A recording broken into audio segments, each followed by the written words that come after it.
Hello everyone.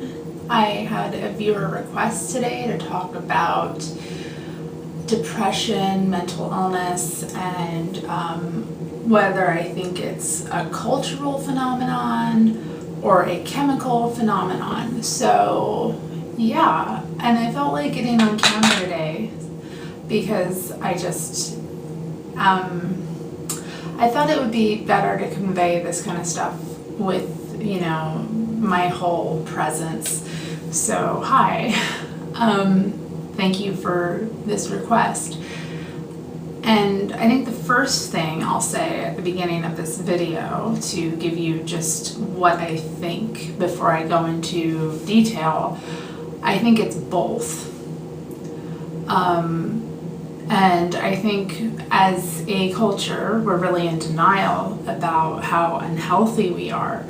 We're really in denial about what's going on. And you kind of have to be fucking asleep most of the time to reality in order to function. And, I talk about this with people at the time, sometimes people have to withdraw to a certain extent to protect themselves, and to be able to function, because of course it's just this constant web of like, I have to survive, so I have to work, so I have to not allow myself to really go to how terrifying it is to live in this type of world, with all of the problems that humanity is facing. So, I guess true sanity is incredibly hard to come by.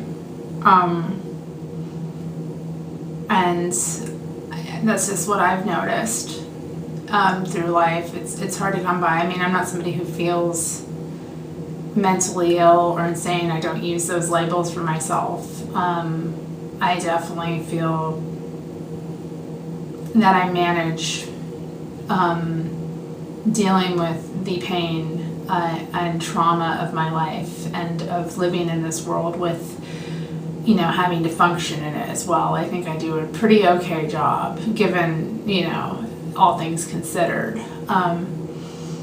But so yeah, I don't really, in terms of talking about mental health stuff, I want to put that out there as well. I don't identify as mentally ill. I'm also not somebody who's ever sought treatment, like in terms of therapy practices. So to the traditional Western therapeutic approach in terms of my mental health care, I've always avoided, and I feel very strongly about that actually. I know some people think that it's completely necessary, but I don't. I think what it really requires is a bit of toughness, a bit of honesty, therefore toughness with oneself, and a willingness to kind of go on that path. So I've sought to deal with my what some people may call mental health issues in a different way.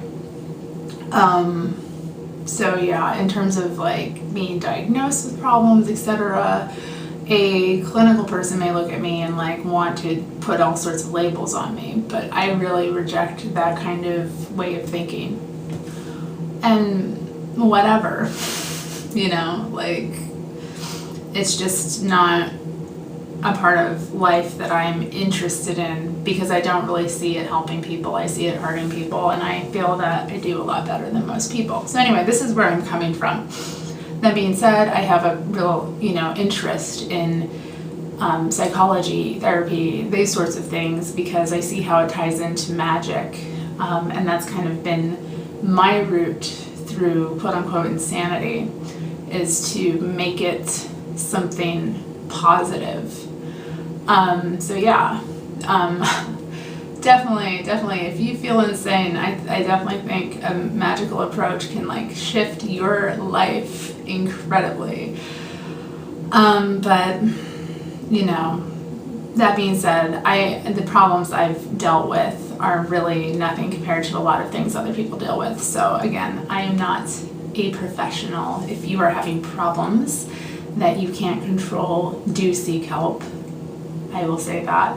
but also try to help yourself first. Like, don't give up your power right away. Like, do what you can for yourself and then seek help. This is how I kind of approach these things. So, all right, let's talk about culture versus chemistry. And now in the like traditional Western therapeutic approach in terms of mental health, a lot of the time it's considered to be a chemical issue and it's treated accordingly. So you have these symptoms in your brain, these things are happening with your brain's functioning and your mental capacity functioning, or these things are off in it. So you are prescribed medications to counteract those effects. But there's a lot of criticism and concern about a lot of these medications because a lot of the time they have really disastrous side effects. People I know in my own life who've taken some pretty strong medications, I've known people on mood stabilizers, schizophrenic medications. I've dated a couple people who've had to take those. Like even antidepressants. I've had roommates that were on antidepressants. Like, these medications have some pretty fucked up side effects, and they can actually be very disturbing, or sometimes make problems worse. And in the case of antidepressants, there's also a real concern about how they're affecting some people's brains. Like in the case of a lot of like mass shooters in the U.S., for example, many of them are on antidepressants. So these people are supposedly getting treatment for their mental health issues, and but it's clearly not doing something. Or these men, I should say, they're getting treatment for their mental health issues, but it's clearly not working because and also people on antidepressants still have high rates of suicide. And then there's also other issues like with as a radical feminist and being somebody who's vocally against kind of the trans cult narrative, and the proliferation of that sick fucking ideology in the culture. It's also the case that people who are seeking relief through the medical and therapy industries for that sort of issue of like gender identity, which is fabricated and just pushed on people, but that's a whole other video. In the case of those people, it's very common that they have high rates of self-harm and suicide, even with treatment. So it's a treatment. This is how I feel about the treatment that people get for their mental health care, and this is why I'm like, no thank you, no. So this is kind of the situation we're dealing with. I reject that as an idea. Now, I do believe that chemically there can be things going on in people's brains, obviously. But I think we really deny the role that culture has in shaping the chemistry of things. Brains are malleable. From what I understand of neuroscience, and it's such a new and interesting field of science, brains are very malleable, programmable things. And as a magician, I know this right away. Like, yeah, you program your fucking mind every day with what you're taking in. So let's just talk about that. You're programming your mind every day with the stuff you're taking in. So this is why it is important to be conscientious of what you're viewing, what the news you're reading, like how much you're letting it, how much is it impacting you, how are you dealing with it. Like, it's not so much that it's bad that you are opening yourself up to looking at things that are terrible. I think it's important to. It's critical, actually. Like, you have to be fucking aware and awake, even though it's a painful thing. It's because you're gonna do more harm numbing out than otherwise. But, oftentimes people are consuming a lot of stuff that's really damaging to them. and, you know, and programming them in really fucked up, toxic ways without even thinking about it and without even processing it properly, you know? So that stuff gets in your subconscious and starts like wreaking havoc in your life, because it's like all of these beliefs are like motivating your actions in the world. So yeah, that's a big part of the whole chemistry cultural thing. Like the culture that you're in is going to influence your chemistry. And let's just talk about the culture that we're in. This is kind of the thing that is unaddressed in mental health. So in terms of depression, in terms of any other mental health problems, it's what's really not addressed, culturally speaking, is the rate of violence that the society has in it. A lot of it privatized. So I'm talking about within families. Many human beings are subjected to forms of violence in their formative years that impact them for the rest of their lives, and that shit will change your chemistry. Apart from that, we are at constant war with other nations. The awareness of that, the awareness as an American that my tax dollars, for example, go to funding the theft of other people's resources and the murder of people who stand in the way of those resources is appalling to me. Just it's a very hard thing to live with, let alone the extent to which American capital like exploits workers around the world, let alone the extent to which it's broken up traditional like communities and created or imposed like our toxic brand of like male violence and our toxic brand of female like submission that's just devastated like people's traditional communities around the world. Like I have to live as an American knowing this, and that's difficult as well.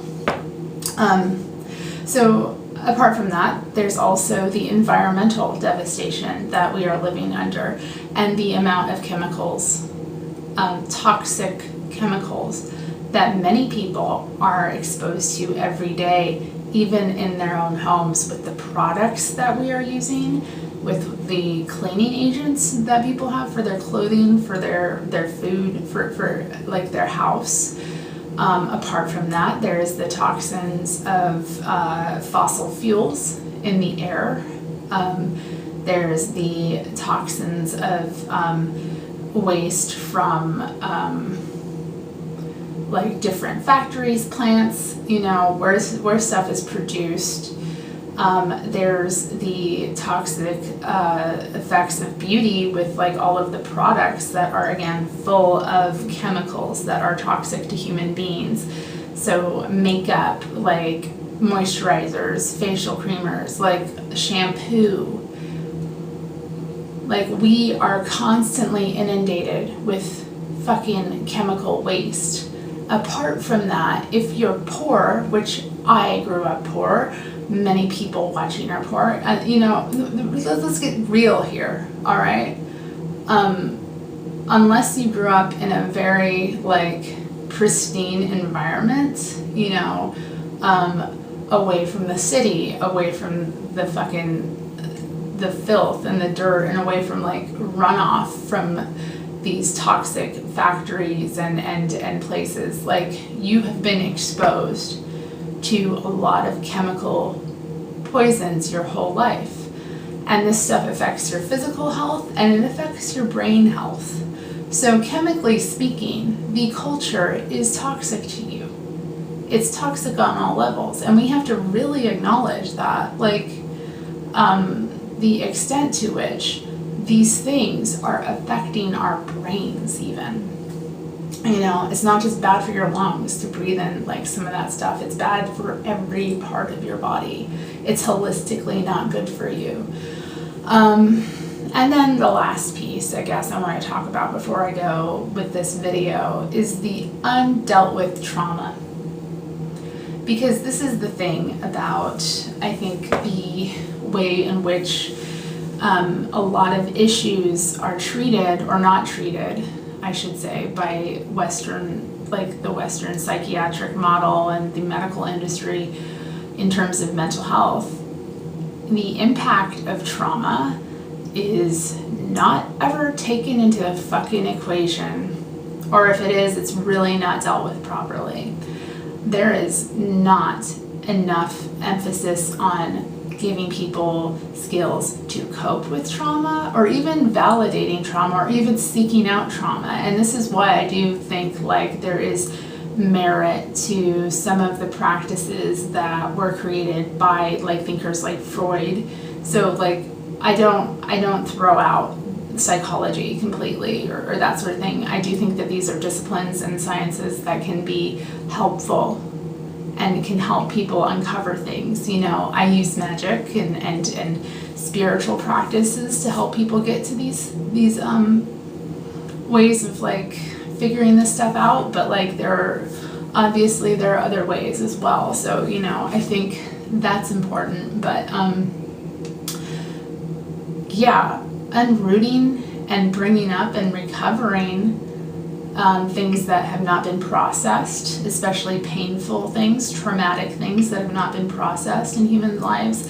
I mean, we don't treat people like that stuff matters, especially people who are suffering. We don't treat them as if that sort of thing is, you know, what should be dealt with. You know, let's say this, like you're a teenage girl who's had a lifetime of fucking traumas, and you are very disconnected from yourself, alienated from yourself, because that is what feminine socialization does. I mean, feminine socialization dovetails itself perfectly into the whole gender identity thing, and this is why so many teen girls are identifying now as non-binary and transgender, because they already feel disconnected from their womanhood. That's the whole process of femininity. It's about separating you from your authentic femaleness and creating an artificial sort of, you know, persona that is feminine. And it makes sense why that would just not be of, you know, it would make sense why someone would want more autonomy in that. But the whole process, you know, of it is traumatic. Now, if you add things that are prevalent in this culture, like childhood sexual abuse, incest, the oppression of girls, meaning like different treatment in families, and in this whole society because of femaleness, like you're dealing with a whole host of undealt with traumas, and then these people go to, you know, get care because they're suffering and they're like having all kinds of like stuff just welling up in them, and they are given a treatment plan that, by the way, dovetails perfectly with capitalism, meaning like, okay, let's get you on a treatment plan where I'm going to treat you for the rest of your life for something that, you know, could ultimately, like the sources and understanding and rooting this stuff out, it may take a couple of years for an individual of like work to do, but it definitely would be a lot better for them if they had, you know, an end game, an end point, than having to become a lifelong patient, which is what the industry is ultimately about for people dealing with any host of mental health, like issues. They're interested in creating lifelong patients, and this is something I deal with as a sufferer of a chronic illness. You know, I don't identify as somebody with a mental illness or that sort of thing, but I do have a diagnosed chronic illness. So, like, I see totally in that how it's just like they want me to be a lifelong patient, and people dealing with mental health issues are in the same boat. So that's kind of my opinions about these sorts of things, where I'm coming from with this. I think we can talk about it as if both are true. So yes, people's brain chemistry is fucked up, sure, but why is it fucked up? Like, really, what's causing brain chemistry? Did your brain just automatically mutate itself, or were you breathing in fucking toxic fumes as a child because of the laundromat in your neighborhood? Like, really, get real, you know, like, this stuff is real. But the problem is the solutions would require a complete redoing of the whole system and society, and like, that's just not cost effective, is it? No, it's not. So it's your fault. Get treatment. Buy into our plan, you know. I weep for people suffering in this, and obviously for myself. And yeah, I want to thank my viewer for suggesting this topic. I enjoyed talking about it with you all. So yeah, thanks for watching. Let me know what you think. What did this bring up for you? Can you relate to the stuff I'm talking about? And I will be back again later this week with some more videos. So be sure to like, subscribe, share, and take care.